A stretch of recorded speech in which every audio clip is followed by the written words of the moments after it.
प्यारे बच्चों, आज की वीडियो में हम around us outside the home, हमारे घर के बाहर हमें क्या क्या चीज़ें देखने को मिलती हैं उस चीज़ के बारे में हम इस वीडियो में पढ़ेंगे। नंबर 1 पे आता है सन, फिर आता है moon, star, sky, tree,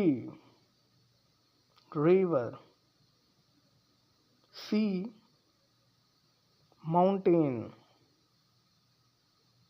car, motorcycle, cycle, roads, buildings, shops, rainbow, playground, school, clouds,